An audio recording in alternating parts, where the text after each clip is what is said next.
Le président le sait. Il est vomi par une grande partie de la population ivoirienne. C'est autant un défi pour lui. C'est sa dernière ligne droite. Et je pense, je l'interpelle pour qu'il réfléchisse un peu à quel genre de Côte d'Ivoire il veut laisser aux Ivoiriens. Nous, notre option, c'était que les uns et les autres mettent de côté leurs égos. Exact. Et que nous choisissions un candidat de l'opposition autour de qui nous allions mettre tous nos efforts et nos intelligences pour lui donner la plus grande chance de gagner. Je pense qu'on doit pouvoir taire certaines divergences sur la question de l'origine des uns et des autres. On peut avoir des divergences avec une personne ou une autre, mais il faut qu'on commence à faire la part des choses.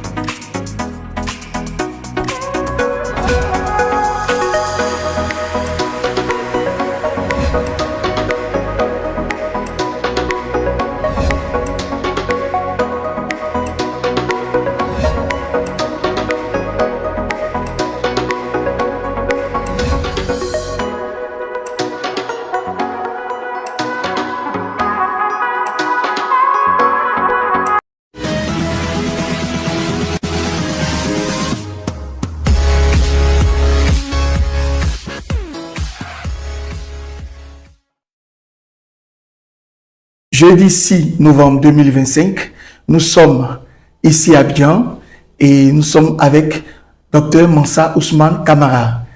Bonsoir, président. Bonsoir, Eric.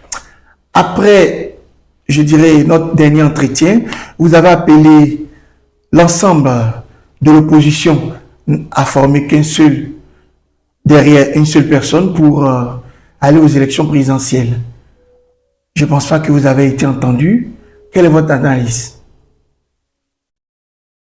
Tout d'abord, j'aimerais me joindre à tous ceux qui ont un cœur dans le pays pour compatir à la douleur de toutes les familles qui sont éplorées, toutes les familles qui ont perdu leurs bien-aimés, que ce soit des personnes qui faisaient partie des manifestations ou des personnes que des événements ont trouvés à la maison, qui n'avaient rien à voir avec ces manifestations, qui malheureusement ont subi ces désagréments et qui ont coûté des vies. Et aussi tous les blessés. Mais encore toutes les personnes innocentes qui aujourd'hui, au profit des arrestations de masse, des personnes qui étaient de passage ou des personnes qui essayaient tout simplement de rentrer à la maison, qui se sont retrouvés pris dans ce piège-là. Mais aussi pour tous les manifestants, sans exception. Et je tiens à marquer aussi ma solidarité à l'endroit de jeunes communicants qui souvent commettent des petites erreurs dans leur communication.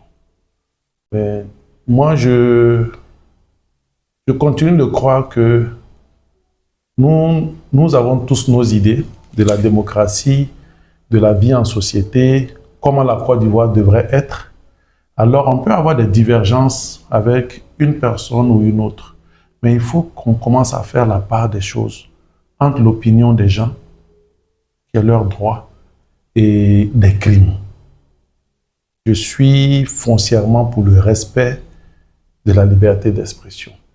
Et comme j'ai eu à le dire dans notre dernier entretien, que quelqu'un insulte ma mère ou mon père, ou quelqu'un me tague d'étranger, ou quelqu'un me tague de djoula, ou bien si je suis djoula, je suis djoula. Si je suis étranger, je suis étranger. Si je suis ivoirien, je suis ivoirien. Mais en rien, aucun de ces mots ne doit constituer maintenant une offense. Nous avons les États-Unis aujourd'hui qui donnent l'exemple.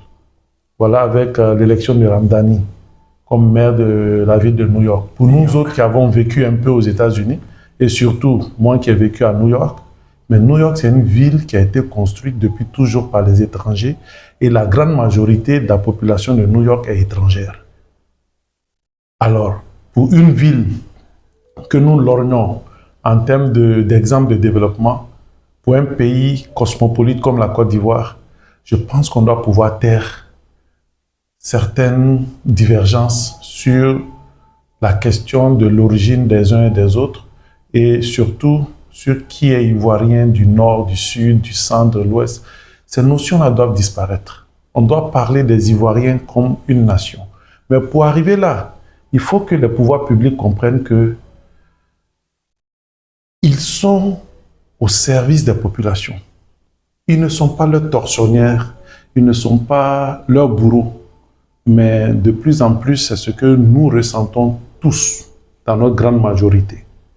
Et même des personnes qui sont des partisans du parti au pouvoir aujourd'hui, ils vivent très souvent avec la peur au ventre, la peur du jugement, la peur du rejet, même quand ils ne sont pas d'accord pour quelque chose. Donc pour moi, après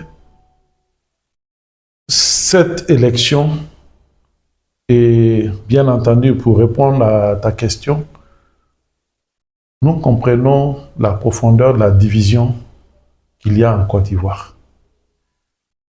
C'était très simple. Hein? Nous, notre option, c'était que les uns et les autres mettent de côté leurs égos.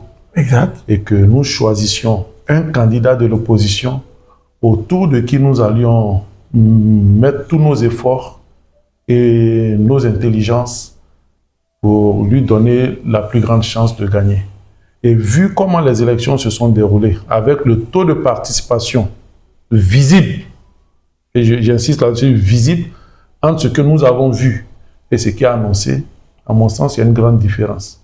Mais bon, quand tu n'es pas là pour contrôler, pour dire le contraire, tu ne peux que subir que ce qu'on t'offre. Donc, on nous a offert 50% de taux de participation.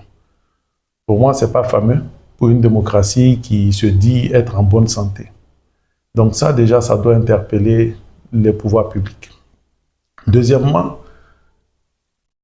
j'ai cru entendre que le taux de retrait des cartes d'électeurs était de 12%. On n'a pas dépassé plus de 15% de retrait des cartes d'électeurs. Maintenant, je me pose une question simple. J'ai été voté. Et lorsque je me suis rendu dans mon bureau de vote, j'avais mon ancienne carte d'électeur, j'avais ma pièce d'identité. Mais ils ont exigé que je retire nécessairement la nouvelle carte d'électeur. Donc c'est une exigence qu'on a imposée à tous ceux qui venaient voter. Donc dans ma logique, si on a 12% ou 15% de retrait de carte d'électeur, le taux de participation ne peut pas dépasser, à moins qu'on ait exigé de certaines personnes de retirer forcément la nouvelle carte d'électeur avant de voter et qu'on ait fait voter d'autres personnes sans qu'ils ne retirent leur nouvelle carte d'électeur pour obtenir les 50%. Sinon, les pourcentages devraient quand même être alignés, puisqu'il faut la nouvelle carte d'électeur pour pouvoir voter. Et toutes les cartes d'électeurs ont été réémises. Donc, quand on se retrouve dans un tel cas de figure, on se pose beaucoup de questions. Et je veux continuer à rappeler ça aux uns aux autres, surtout ceux qui nous dirigent. Nous sommes de l'école de Félix Houphouët-Boigny.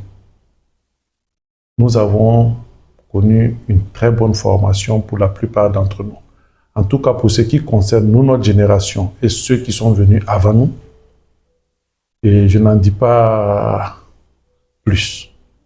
Donc, pour moi, cette élection a laissé une tache sombre, une tache noire sur mon cœur, mais en même temps, ça nous interpelle et ça nous donne un peu une idée du défi qui est le nôtre aujourd'hui, celui de réunifier la Côte d'Ivoire, celui de réunifier les Ivoiriens, celui d'appeler les Ivoiriens à une autre manière de faire les choses. Et dans cela, aussi bien le pouvoir en place que les soi-disant grands partis d'opposition d'aujourd'hui sont interpellés. Parce que quand on met son ego de côté, son orgueil de côté, on doit pouvoir faire la part des choses, se remettre en cause et puis éventuellement demander pardon à ceux qui ont subi et puis essayer de faire mieux. Et pour ce qui concerne la CEI, j'avais dit que même Miss Côte d'Ivoire était mieux organisée que cette façon de fonctionner de la CEI et cette façon d'organiser des élections présidentielles. Et j'étais malheureusement, mais heureusement surpris aussi d'entendre le président de la CEI, M. Kubier Koulibaly, dire que cette CEI-là doit être dissoute dans son état actuel. Il convient avec nous que cette CEI-là ne convient pas. Et cette CEI-là ne peut pas organiser des élections qui satisfassent tout le monde ou qui rassurent les Ivoiriens. Mais comme on dit, le vin est tiré, il faut le boire. C'est cette CEI-là qui est là, encore pour les législatives. Nous allons subir, nous allons nous battre, et puis nous allons y aller. Faire l'effort de gagner malgré toutes les vicissitudes qui se présentent à nous. Et puis on espère que de cette élection législative, au moins si la vérité des urnes est dite, ça sera le premier pas de réconciliation des Ivoiriens. Parce qu'au moins au Parlement, chaque sensibilité de la population ivoirienne va trouver un porte-voix qui va aller défendre les points qui les dérangent et qu'il faut changer aussi bien dans nos lois et dans notre administration. Président, bien avant de parler de législative, j'aimerais aborder la question des élections. Au soir de ces élections, la CEI, ensuite le Conseil constitutionnel, a déclaré vainqueur son Excellence le président Alassane Ouattara avec plus de 80%. Quelle est votre analyse? Bon, 89,77%. C'est une fierté pour eux. Et moi, je trouve que c'est triste. C'est triste parce que quand on gagne de cette façon que nous tous, nous avons suivi, il n'y a pas de légitimité. Parce que c'est clair, et le président le sait. Il est vomi par une grande partie de la population ivoirienne. Nous ne sommes pas d'accord sur notre compréhension de la Constitution. Avec la confirmation de sa victoire à ce 4e mandat par le Conseil constitutionnel, le 4e mandat devient légal. Mais pour moi, c'est un précédent fâcheux. C'est un précédent fâcheux. Parce que le président, il a quoi? 83 ans, il va aller chercher 84 ans. Et je lui souhaite longue vie et de la bonne santé pour lui et sa famille. Mais c'est son dernier mandat de 4e.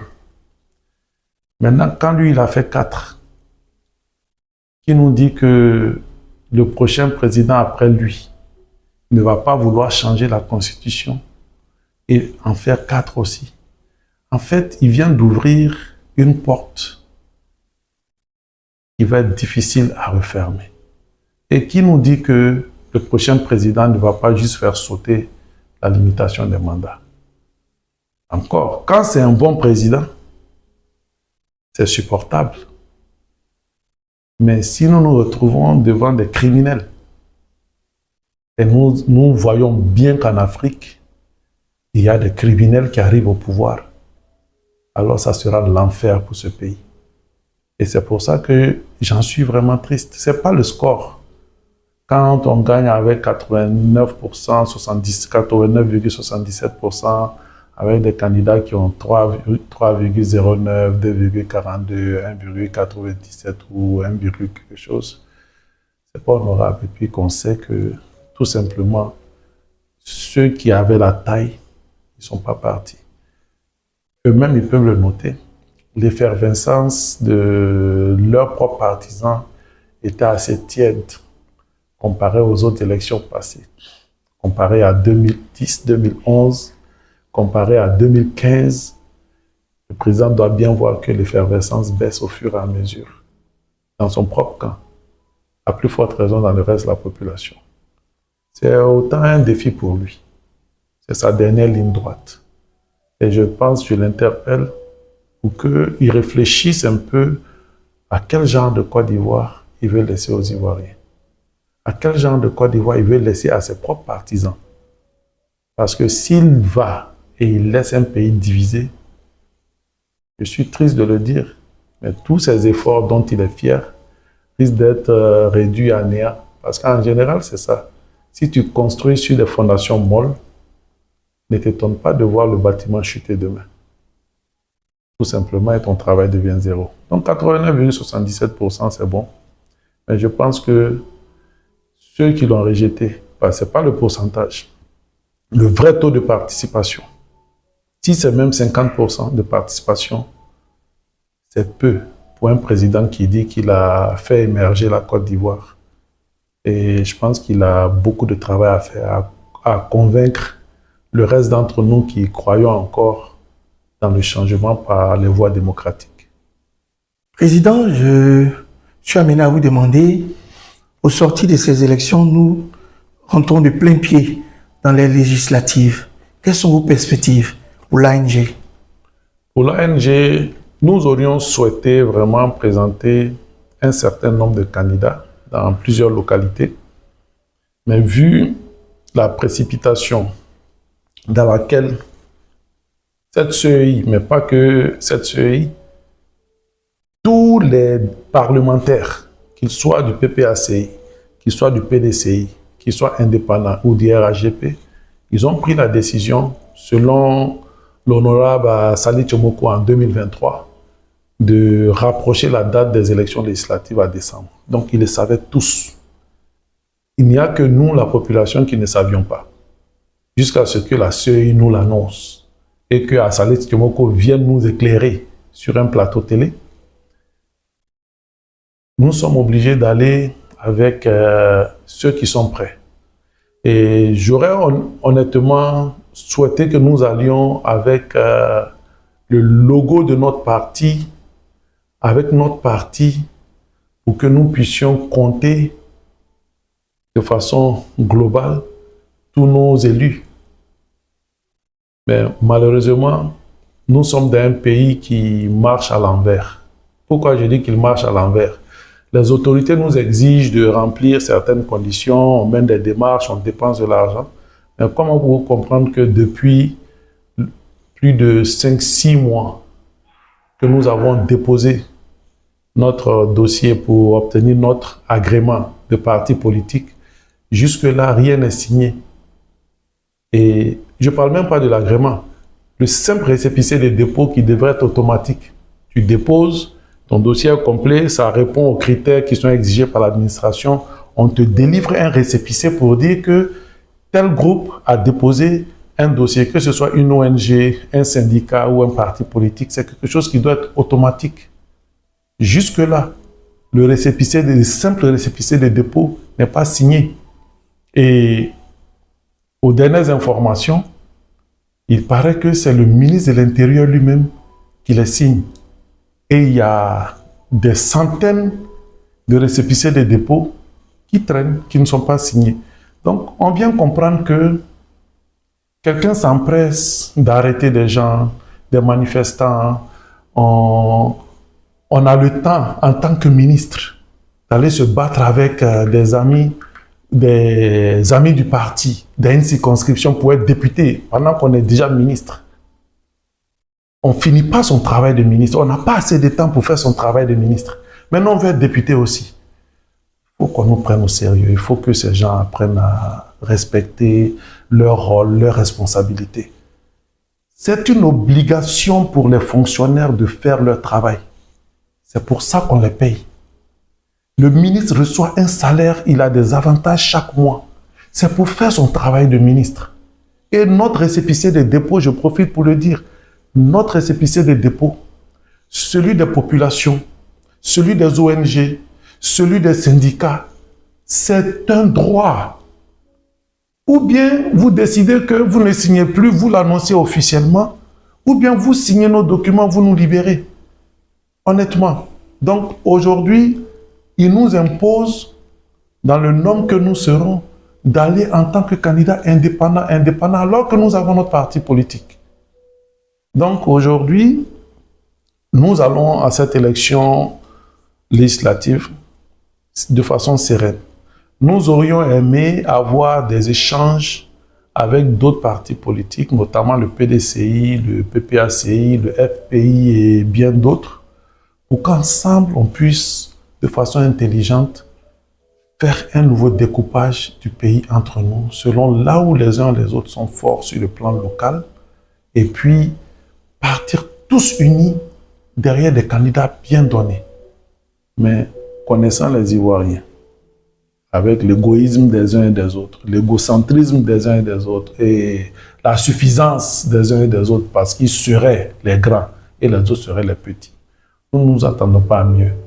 Donc pour nos candidats qui vont se présenter, et pour tous les amis qui vont se présenter avec qui nous serons, nous allons voir dans quelle mesure nous pouvons nous aider de façon mutuelle et sur tous les plans pour que chacun ait le maximum de chances de gagner dans sa localité. Et personnellement, je vais y participer. Dans quelle localité on peut le savoir? Non, pour le moment, il faut éviter les flèches avant même que je dépose mon dossier. Alors, on saura le jour où nous allons déposer le dossier, en ce moment nous allons communiquer. Ou bien le jour où la liste officielle va sortir de ceux qui ont bien déposé les dossiers, tout le monde saura dans quelle localité je me présente. Ça va froisser quelques amis politiques, mais comme je dis, j'ai quand même pris le soin d'essayer d'appeler les amis politiques que ça risque de froisser. Mais ils n'ont pas daigné ni répondre à mes messages, ni répondre à mes appels. Donc, ils me verront me présenter dans leur localité. Et puis bon, comme je dis, hein, j'espère qu'on va faire dans le fair play, tout simplement. Et que le meilleur gagne. Président, nous allons vous permettre de donner un mot de fin. Qu'est-ce que vous pensez de l'avenir de la Côte d'Ivoire? L'avenir de la Côte d'Ivoire est un sujet trop grand pour que ma petite personne l'aborde. Mais j'ai une question pour le millier et plus de personnes qui vont déposer leur dossier de candidature pour être députés. Et même ceux qui vont se présenter pour être des maires. Pourquoi êtes-vous en politique? La question est centrale. Est-ce que c'est pour avoir une meilleure condition sociale? C'est juste pour l'argent? C'est juste pour les privilèges? Ou bien c'est pour vraiment servir le peuple? Ou bien parce qu'on nourrit un certain idéal? Pour ma part, pour les amis qui me connaissent depuis le collège, le lycée, ils ne sont pas surpris de me voir aujourd'hui en politique. Peut-être que les amis, les personnes qui me connaissent sur le plan des affaires sont un peu surpris. Certains me disent que je ferais mieux de rester dans les affaires. Mais moi, je suis rentré en politique et j'ai décidé de rentrer en politique depuis que j'étais au collège. En tant que boursier, on m'a retiré la bourse tout simplement parce qu'on exigeait un certain document des impôts de mon père qui était dans une profession libérale et parce qu'il n'a pas pu produire ce document à temps à l'époque. On lui avait demandé une attestation de régularité fiscale. Donc moi, je me suis posé la question, à quoi ça répondait? Parce que ma bourse était liée à ma performance académique. Et on m'a retiré ma bourse sous prétexte qu'on avait mis cette condition la nouvelle et mon père n'avait pas rempli. Et on m'a retiré cette bourse. Ça m'a fait très mal. Et en 1995, là j'avais 16 ans, je devais faire ma première pièce d'identité. Et parce qu'à l'époque, je m'appelais Kamara Ousmane. et mon père, Camara Mamadou. On nous a fait tourner de commissariat en commissariat. Donc, c'est la Côte d'Ivoire, les Ivoiriens. Et il a fallu un ami de mon père qui était commissaire de police, qui nous a amené vers quelqu'un au niveau de la sûreté, là où on a finalement pris nos données biométriques et tout ça, et on nous a fait établir ma première pièce d'identité, la fameuse carte d'identité verte. Et là, ce sentiment-là m'a toujours animé. Et pour mon père, qui n'était pas forcément du RDR, voici le motif qui va faire que mon père va quitter le PDCI et va rejoindre le RDR à l'époque. Donc aujourd'hui, pour les Ivoiriens qui trouvent que, excusez-moi du terme, j'aime pas trop ce terme-là, mais que les djoulas en font trop, moi je suis malinqué. Mais quand on me dit djoula, j'accepte. Ça ne me dérange en rien. En font trop, c'est parce qu'on a subi. Mais ça a en même temps interpellé le pouvoir en place. Autant vous avez subi hier, vous en faites subir aux autres aujourd'hui. Il faut faire attention. Il faut qu'on puisse plier tout ça et laisser tout ça dans le passé. Se pardonner, avancer. Donc, moi, ma motivation, ce qui a fait que je suis rentré en politique, c'était la soif de justice. Et en 99, il y a le coup d'État. Et il y a le pillage généralisé. Et là, j'étais rentré des études, je travaillais déjà. Ma boutique est pillée. Comme des centaines, des milliers de commerces à l'époque. Et dans le petit temps qu'a duré cette transition de Guèye, Robert, on a vu qu'une certaine catégorie, notamment les Européens et autres, ont été dédommagés avec l'argent public. Mais nous, les Ivoiriens, nous avons été laissés pour compte. En 2000, quand encore nous sommes sortis pour réclamer la victoire de Gbagbo, je faisais partie de ceux qui ont manifesté. Les magasins ont été pillés encore. Aucun dédommagement. En 2002, il y a la rébellion qui éclate. Jusqu'à 2004, il y a encore des pillages. Et après ça, les Français sont dédommagés. Et d'autres personnes sont dédommagées. Nous qui sommes les Ivoiriens, qui payons, nous sommes dans notre pays, nous payons nos impôts, nous ne sommes pas dédommagés. En 2010, 2011, encore des pillages. Les Ivoiriens perdent tout. Il y a quelques milliards qui sont débloqués et qui sont donnés à une organisation qui gère les entreprises françaises en Côte d'Ivoire pour les dédommager. C'est à eux de régler. Et nous autres, nous sommes laissés pour compte. Encore les Ivoiriens. Il y a le Covid. Les facilités sont faites aux autres. On donne à leurs organisations, certaines organisations privées, des chambres de commerce et autres, chambres consulaires pour régler des problèmes qui sont liés à leurs ressortissants. Et nous autres Ivoiriens encore, nous sommes laissés pour compte. Bon, jusqu'à quand ça va continuer? Pourquoi je décide de m'éloigner des affaires et me concentrer sur la politique aujourd'hui? L'autre élément, mon père décède en 2015. Ce n'est pas le moyen qui manque. Mais on le porte la nuit dans une clinique privée pendant qu'il fait des migraines. Il avait fait un AVC avant. Mais là, on arrive et ils exigent une caution de 2 millions de francs CFA cash. C'est la nuit. On enlève l'argent où j'offre de donner un chèque, rien. Nous oblige à le conduire au CHU de Treichville. Et de 23 h jusqu'à 5 h du matin, mon père décède sur un brancard aux urgences. Il n'est pas pris en charge correctement. Ce n'est pas l'argent qui manquait, c'est révoltant.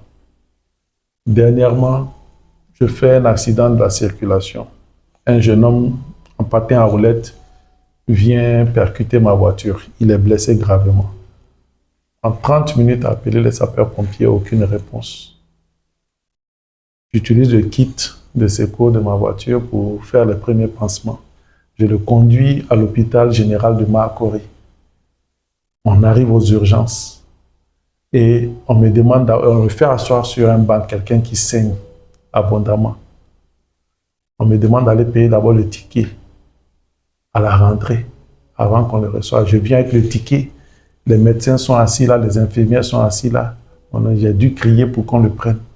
Et là, pour le prendre, on me donne maintenant une ordonnance où on me met 5 paires de gants, de la bétadine, de l'alcool, du sparadrap et une bande.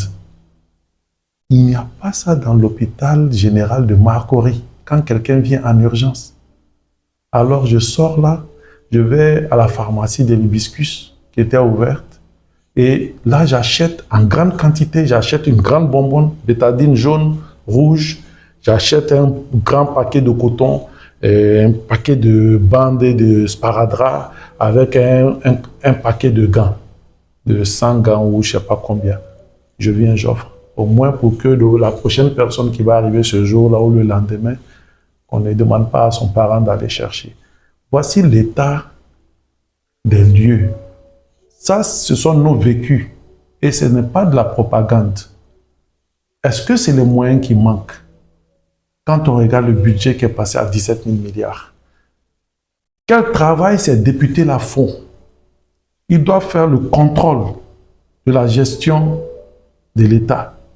Le budget est décidé à l'Assemblée nationale. Le pouvoir de contrôle de l'exécution de ce budget-là est l'une des prérogatives des députés. Qu'est-ce qu'ils en font? Qu'est-ce qu'ils font de leur pouvoir? Voici moi ce qui m'anime. Et je pense que c'est ce qui doit animer les futurs parlementaires. Nous devons donner une autre image de nous-mêmes. Nous devons donner une assurance à nos parents, à nos populations, que nous avons la capacité de transformer ce pays-là. Parce que nous-mêmes, nous sommes différents de ceux qui gèrent actuellement le pays. Donc, pour moi, mon mot de fin, c'est aux populations, ressaisissez-vous. Osez faire confiance en vos fils et en vos filles.